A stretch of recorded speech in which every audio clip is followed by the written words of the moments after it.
Seguimos, né, inclusive com o cinema brasileiro agora, o É Tudo Verdade, que é um festival internacional de documentários, chegando à sua 30ª edição. E o É Tudo Verdade, entre tantas obras aí que que estamos muito curiosos para assistir, que já trouxemos aqui não sei se foi semana passada, retrasada, mas 2 filmes de abertura com 2 ícones da arte brasileira. E um desses ícones é Rita Lee. Rita Lee, documentário sobre a Rita Lee, vai ser o filme de abertura do É Tudo Verdade. É um filme ainda muito novo, né? Tem pouquíssimo material. Então, o que a gente vai ver aqui, Flávia, são imagens de internet de Rita Lee. Mas esse filme é porque, primeiro, que assistir, ver, ouvir Rita Lee é sempre muito prazeroso. Então, esse filme é uma diversão, é uma viagem com ela, porque é muito legal. Primeiro que eu adorei essa ideia de que tem muita imagem feita por ela. Rita Lee, com o seu celular, ou uma câmera, não sei, eu acho que era um celular, fazendo suas imagens, mostrando o seu dia a dia, ela e o marido, ela em casa. E o filme fica mesclando, né, essas imagens de arquivo dela participando dos shows, dos programas de TV, que ela fez muito programa de televisão, né? Ela fez vários especiais, além das entrevistas. E aí tem os encontros, tem o encontro lindo dela com a Bethânia, com o Gil, quando eles fizeram uma turnê juntos. Então, é um filme é muito divertido nesse sentido, porque você viaja, você passeia na história dessa mulher que não tem um depoimento quadradinho que a gente está acostumado a ver, às vezes, no documentário. Como se fosse, quase como se fosse dela, o filme dela dirigindo, assim, porque é através desses depoimentos dela, do cotidiano dela, e ela vai lembrando aqui uma história, ela conta uma história, e aí costura uma história na outra, vem o sucesso de uma música, e ela contando sem papas na língua, né? Isso que é o mais legal de ouvir as histórias dela falando dos baseados, do LSD, dos discos que não saíram. Tem uma história muito boa numa gravadora que ela encontra um monte de homem, o que ela faz acontecer. Então tem muita coisa legal. Tem o amor dela pelo Roberto de Carvalho. Então tem os filhos, tem netos, netas, tem os animais, tem gatos. Então é muito legal. Assim, uma belíssima homenagem para ela. Né? Então é uma sessão que vai ser com muita emoção no É Tudo Verdade. E estreia já, viu? Fiquei sabendo que ele estreia daqui a pouco. O documentário se chama Ritas. Então é um dos filmes de abertura e o outro é sobre a Marília Pêra, né, Flávia? Duas divas, né? Amei essa escolha de trazer duas grandes mulheres brasileiras, né, para essa abertura. E a gente diz, né? A gente diz e é fato. O Brasil ama música, faz uma das melhores músicas populares do mundo, clássicas também, enfim, nossa música é riquíssima. E a gente tem muitos documentários e cinebiografias de ficção também, de grandes nomes da música, né? Tim Maia, Ney Matogrosso vem aí já, Cazuza, né? Elis. Documentário, então, gente, só sobre a Tropicália, Caetano, Gil, né? Maria Bethânia. Isso é muito, né? O Milton, que a gente acabou de falar, o Bituca, e é uma delícia ver como que dá para explorar de várias formas, né? O interessante desse aqui, o diretor é o Oswaldo, né? Eu vou até conversar com o Oswaldo Santana, e ele faz uma coisa muito criativa, que é isso que o Vitor falou. Tem uma grande intimidade, não é aquela entrevista careta, claro que tem entrevista, tem papos com a Rita, mas ele usa dispositivos que dão uma descontraída, tipo a Rita olhando recortes antigos, ela lendo a matéria. Aí tem um trecho ali, sem contar muito, mas tem um trecho que eu amo, que ela está lendo, acho que é a revista Realidade ou a Cruzeiro, e aí está escrito, a curtição de Rita é história em quadrinhos. Ela, nem lembrava disso. Tipo assim, ela mesma, né, se zoa, nada autorreverente, pelo contrário, ela com a neta, né, como disse o Vitor, ela com os gatos, que eu amei, eu que sou a velha dos gatos também.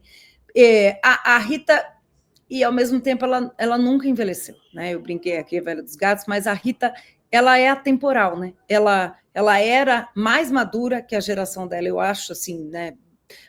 Para a época, porque ela era uma mulher já colocada à frente, não se aceitava rotular, né? quebrou todos os rótulos, foi essencial para a educação de muitas mulheres, inclusive eu, porque minha mãe era maluca pela Rita Lee. Acho que era fita cassete do Cor-de-Rosa Choque, acho que furou, de tanto que eu, criança, ouvia. Mesmo que eu não entendesse de tudo que ela estava falando, aquilo entrava, e a música dela é maravilhosa, ela é uma figura maravilhosa, o filme é uma delícia de assistir.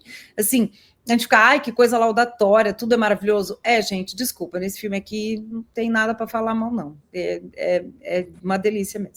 É tudo maravilhoso. Inclusive, tem trechos do Dias Melhores Virão, né? Que ela foi atriz do filme do Cacá Diegues. Então, é um filme muito de intimidade mesmo, assim. Então, e aí você passeia naquela vida, nessa história, e o jeito que ela conta, né? Porque a Rita Lee sempre foi muito autêntica, né? Essa mulher também que nunca teve medo de falar as coisas, dos seus prazeres, das suas criações, dos seus amores, né? De trabalho profissional, com o seu marido, que eles sempre se admiraram muito, né? Ela conta ela conta numa entrevista, né? Não para o doc, mas ela contando como eles se conhecem. Então eu acho que é muito a montagem desse filme é um destaque, né? Aliás, documentário, né? A montagem é fundamental. Bom, claro, né, gente? Todos os filmes, obviamente, mas o doc tem um pensar a montagem para contar essa narrativa. O que a gente vai juntar? Porque às vezes você começa com as imagens de arquivo, depois você vai fazer as imagens de cobertura, enfim. E é muito bom ouvir a Rita Lee. Então, eu dei várias risadas, assim. Você se emociona, porque você fica triste também, porque ela não está mais entre nós, mas ela deixou esse legado todo, assim. Então, toda essa construção, esse sucesso dela, essa grande mulher, a primeira roqueira do Brasil. Primeiro álbum de rock foi da Rita Lee. Então, É maravilhoso, né, gente? E como você falou, né? Um humor maravilhoso, assim, desconcertante, né? É desconcertante, exatamente. E é muito bacana isso que você falou, porque em documentário a montagem é roteiro, né? A montagem constrói em todos os cinemas, óbvio, mas no documentário a montagem constrói muito a história também, porque ela não está exatamente fechada. Se você vai para um documentário com a história já fechada, não é um documentário, né? Você está engessando o gênero em si, né? Faz parte do filme a descoberta, né? Ver o que a Rita ia dar para o Oswaldo ali, o encontro dela com a neta, o encontro dela com os gatos, né? Enfim. E então o filme tem, né, o roteiro do Fernando Fraia, que a gente acabou de comentar aqui, que é o diretor também do Chico Bento e produtor do filme, a Biônica Filmes, tem a Carlin Harley e o próprio Oswaldo, e estruturando isso muito bem. Eu acho que você falou algo muito interessante mesmo. Esse roteiro é muito bom por isso, porque ele viaja, ele faz links que não são necessariamente só a linha temporal. Tem temas, né? Tem momentos que vão se ligando aí, que são muito, muito bonitos. E é bonito também ver, né, Vitor, como que a Rita também foi se afirmando como música, né? Quem foi abrindo os caminhos para ela, quem foi, né, não validando, mas, né, chamando para si, né? Falou, você faz parte disso aqui, você está com a gente, você é roqueira sim, agora você quer fazer MPB, você também é da MPB, né? Porque é isso, hoje em dia a gente vê a Rita como essa mulher maravilhosa, diva, mas ela mesma fala, né? Tem a Rita e tem a Rita Lee, tem vários personagens meus. E isso é muito bonito, por isso que o filme chama Ritas, né? A gente vai falar mais dele, mas fica aqui essa dica para Tudo Verdade, que está com uma programação maravilhosa também, né, Vitor? A gente tem muito o que falar, e eu bati um papo com a Mila Bach e sobre não só a programação desse ano, mas 30 anos desse evento que é tão importante. Para vocês terem uma ideia, o filme que vence o É Tudo Verdade, tanto curta quanto longa, ganha um direito, é um ticket, vale Oscar. O filme ele está apto para se inscrever no Oscar, porque não é assim, né, que você, quero me inscrever no Oscar, vou botar meu filme lá, não. Você precisa passar por uma série, né, de etapas, e o É Tudo Verdade valida que esse filme se inscreva. Então, assim, para vocês verem como é um festival respeitado internacionalmente, e muito porque sua curadoria está sempre muito atenta para o estado do mundo, né, Vitor? É isso aí. Vamos ver então agora esse bate-papo completo, que a gente já colocou um trechinho aqui em outra edição, quando saiu a lista com os selecionados, e agora vamos ouvir aí a Mila Bach comemorando então esses 30 anos do É Tudo Verdade. Ami, 30 anos de É Tudo Verdade. Ao mesmo tempo que parece que passou tão rápido, são 30 anos, né? 3 décadas resistindo. Eu odeio usar essa palavra, mas é verdade. No caso de documentários, eu acho que começa a resistência em quem faz e continua em quem exibe e quem faz um festival como o É Tudo Verdade. Então, eu queria que você falasse dessa sensação, que é uma sensação que eu sei que tem muita realização, mas a gente sabe também que é muita batalha, né? Olha, Flávia, tem uma coisa que é o seguinte, alcançar 30 edições do É Tudo Verdade confirma que aquela aposta de 1995 ela foi vitoriosa, que não era um gesto de voluntarismo, né? Eu tinha certa segurança, quando a gente pensou em fundar o É Tudo Verdade, que havia uma tradição de documentários no Brasil muito forte, historicamente muito forte, que naquele momento também estava presente com muitos cineastas importantes, que você tinha uma resposta de público a documentários, quando eles conseguiam chegar raramente à tela grande, com imenso sucesso, né? A gente está falando de 10 anos antes de Tudo Verdade, o Django levou 1 milhão de pessoas às salas. O filme que o próprio Silvio Tendler fez sobre os Trapalhões, o mundo mágico dos Trapalhões, levou 1.200.000 pessoas às salas. Quer dizer, são números bastante expressivos em qualquer lugar do mundo para documentário e em ficção, em resumo. Tinha isso. E havia, além da tradição aqui no Brasil, havia essa sensação de invisibilidade no circuito exibidor, quer dizer, não havia documentários brasileiros em salas, internacionais tampouco. Quer dizer, eu lembro que quando eu fui fazer uma pesquisa, em 95, quer dizer, o festival de 96, o primeiro, tinham 2 documentários que tinham entrado em sala no ano anterior, brasileiros, e 1 internacional. Em resumo, era muito pouco. E já havia, isso eu sentia como crítico de cinema, cobrindo festivais de cinema e também como diretor do MIS, acompanhando a produção e viajando, indo para acompanhar o que estava acontecendo na cena audiovisual naquele momento, que já havia, que a produção de documentários já vivia naquele momento um novo momento, né? Que o documentário, que durante muito tempo esteve muito à margem do mercado, o documentário já estava naquele momento crescendo como produção, o documentário como longa-metragem, que demorou para emplacar, né? Quer dizer, o documentário como, em geral, era curta-metragem ou média-metragem, em geral, passando nos circuitos alternativos. Em meados dos anos 90, isso estava muito claro e estava começando a revolução digital, que mudou completamente o paradigma do cinema e também do cinema documentário. Então, 30 anos depois, vê que, sobretudo, por que deu certo? Porque tem uma produção mundial e uma produção brasileira muito estável, muito forte, muito importante e que ainda precisa batalhar muito para ter espaço em tela. Tá? Qual que é a função da Tudo Verdade? A função da Tudo Verdade é trazer para a tela grande no Brasil, em São Paulo, no Rio de Janeiro, o melhor das novas safras brasileira e internacional, todos os anos do documentário, e apresentar isso para as pessoas. 30 anos depois, esse objetivo, essa batalha, continua a ser a mesma. Mas o documentário está mais perto das pessoas, de fato, aquele certo estigma que tinha, que sobretudo exibidores tinham, de que, não, documentário é algo que o público acha que é didático, nada, o público sempre quis ver documentário. Tanto que hoje em dia, quer dizer, passado esse tempo, teve parte da revolução que o festival acompanhou, que faz parte da revolução digital, foi o surgimento primeiro dos canais a cabo, depois do streaming, né? E não é à toa que documentários são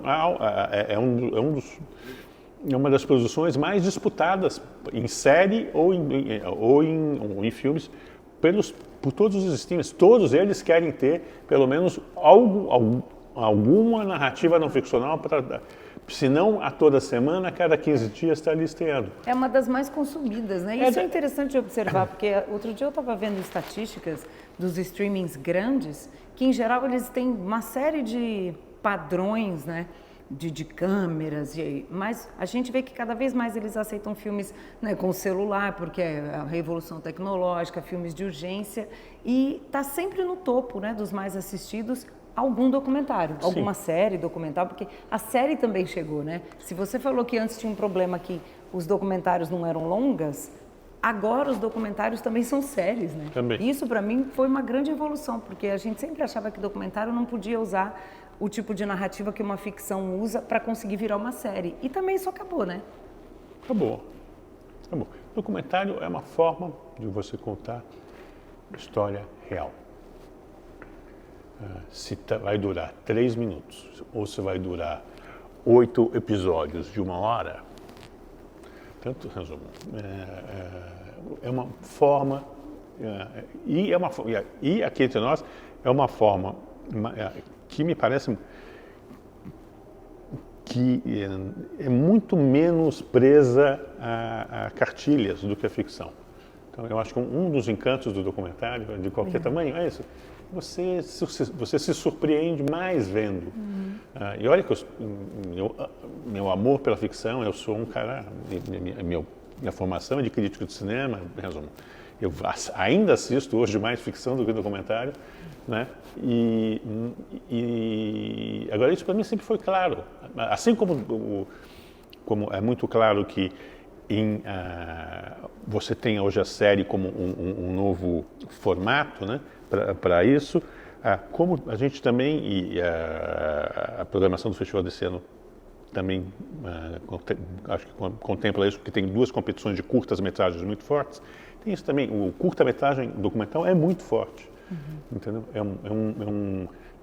Eu acho que talvez o processo de seleção mais difícil que a gente tem é selecionar os curtas brasileiros e os curtas internacionais, porque a barra é alta. Muita coisa também. A barra é alta e tem muita experimentação.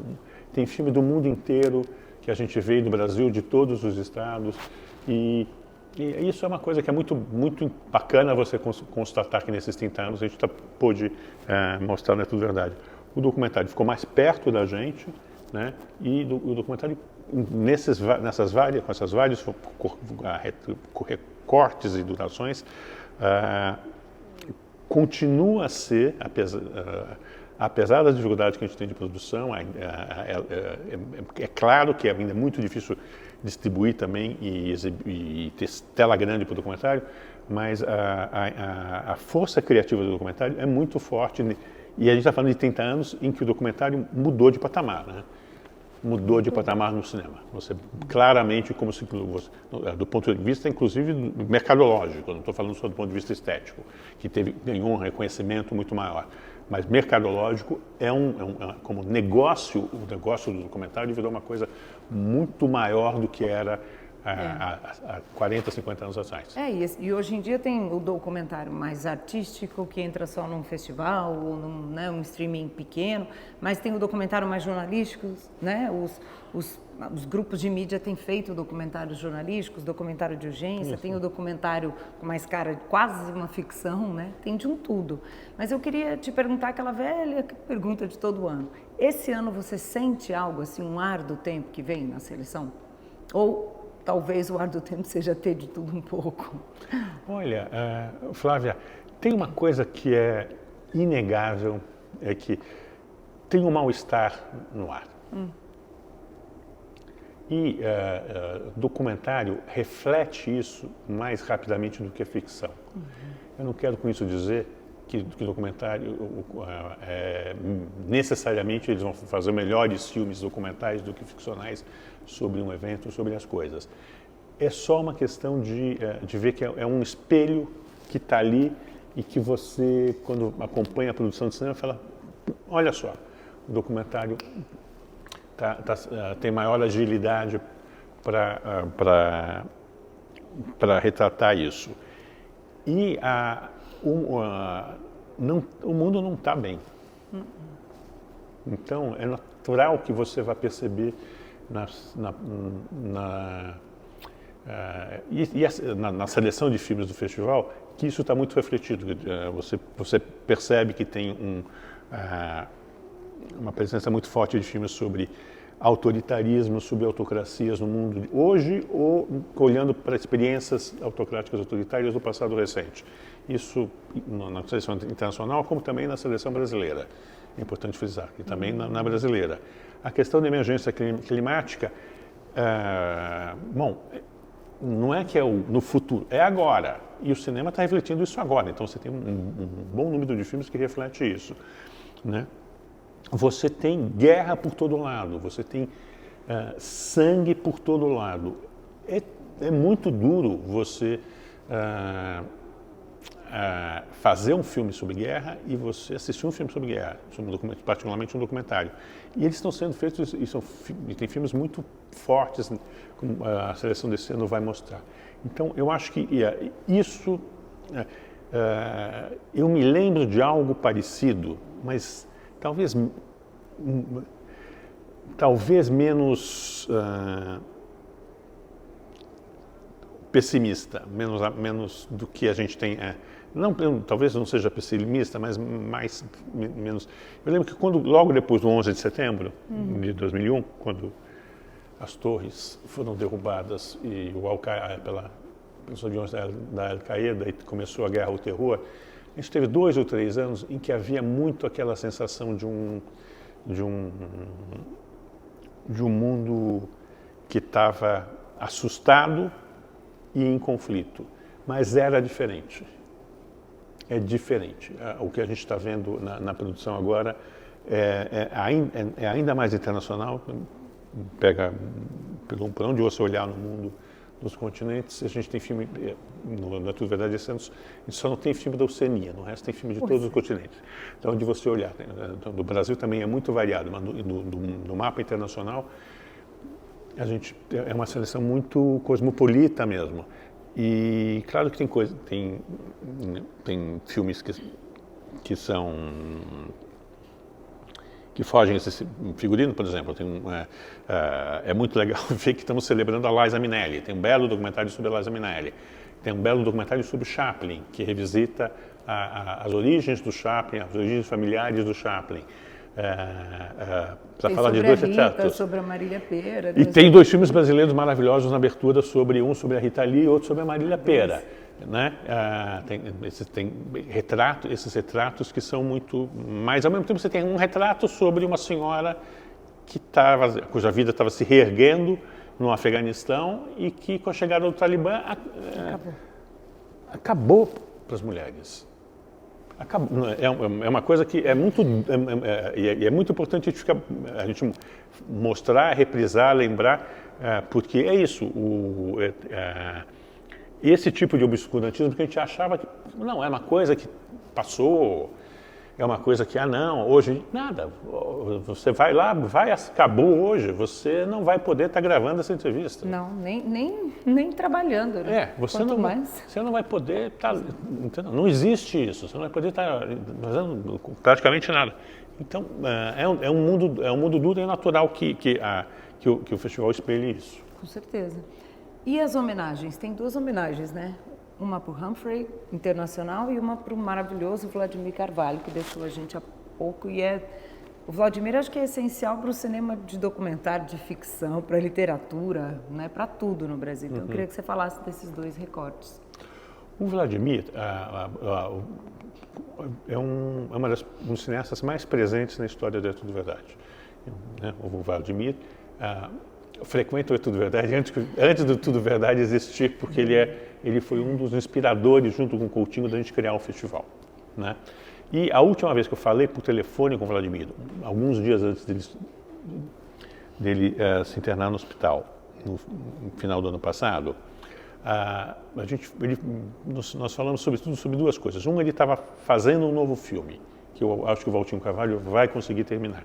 Então a gente vai ter um filme póstumo, mas um último filme do Vladimir para ver. E o Vladimir estava muito entusiasmado com isso, ele sempre foi uma pessoa muito entusiasmada. O outro entusiasmo dele é que a gente estava combinando fazer a festa dos 90 anos dele, também no É Tudo Verdade, como a gente fez a dos 80 há 10 anos atrás. A gente fez uma pequena retrospectiva do Vladimir que esteve aqui com a gente no Rio, e a gente está na internet, para quem quiser ver no YouTube do É Tudo Verdade, tem uma entrevista longa que eu fiz com ele dentro da conferência, muito bacana, assim, como reconstituição da trajetória do Vladimir e da cabeça da formação dele. Então, já tinha sido programado fazer alguma homenagem ao Vladimir nesse ano, pelos 90 anos, e a gente brincava, ele ia fazer 90 anos, o festival ia fazer 30 anos. Ele se foi, para surpresa e tristeza de todos nós. Então, ficou mais difícil a gente planejar o que fazer. E aí, a gente conversando, me pareceu que algo que daria, permitiria começar a tentar lançar um olhar mais original sobre a obra do Vladimir, é ver, vamos ver os longas-metragens que ele fez. Né? Ele que fez mais de 20 filmes, e que ficava alternando entre fazer longas e fazer curtas, fazer longas e fazer curtas. Por que a ideia foi, vamos ver os longas para ver se a gente consegue entender por que esses filmes exigiam longos e o que eles têm de parecido e o que eles têm de diferente. E eu acho que é muito rica a navegação, essa jornada pelos longas do Vladimir. Você entende um pouco o desenvolvimento, eu ia falar evolução, mas não é evolução, é o desenvolvimento do Vladimir como diretor de cinema no formato longa. Muito brevemente, os primeiros filmes dele, como O País de São Sadoe, que foi censurado durante 10 anos, e O Homem de Areia, que é sobre o Américo de Almeida, o País de São Sadoe é o filme mais experimental que ele fez. É o documentário mais experimental em que ele mexe para narrar. Você tem música, cordel e um narrador com informações, digamos, para te situar um pouco sobre o que era aquele Nordeste do Vladimir, em que estava morrendo uma forma de um modo de produção, e outro modo de produção estava se estabelecendo, mas uma base de miserabilidade, de injustiça social se mantinha. Né? O Vladimir fez isso. E aí ele fez Um Homem de Areia, que é um grande retrato de outro paraibano como ele, que é o Zé Américo de Almeida, que era um escritor e homem público, foi ministro do Vargas, governador da Paraíba e tudo. Né? Mas são filmes em que ele mesmo, o Vladimir, está menos presente. Quando ele foi nos longas do Vladimir, quando a gente para hoje para ver os longas, ele cada vez mais vai imbricar a própria história dele com aquilo que ele está contando ou aquilo que ele está apresentando. Então, no Rock Brasília, quando ele vai contar a história do Rock de Brasília, só é possível ele fazer aquele filme porque ele ficou filmando aquela moçada, não para fazer um filme, ele filmava o tempo inteiro. Então, ele pegou o Renato Russo, começando, tinha acervo, né? Começou o Renato, ouviu falar que tinha ali uma banda que estava começando, que foi dado Paralamas, ele conheceu o Dinho, em resumo. E quando ele vai falar, num dos últimos filmes dele, ele vai fazer um filme sobre outro escritor brasileiro fundamental, que é o Zé Lins do Rego, 40 anos depois que ele fez O Homem de Areia. Né? Ele tem uma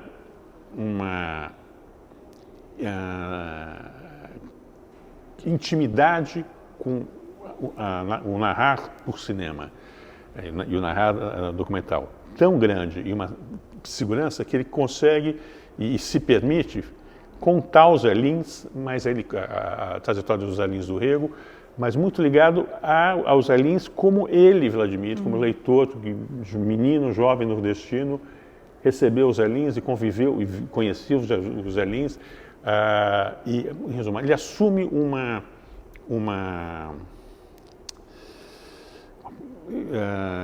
intimidade com aquilo que ele está contando.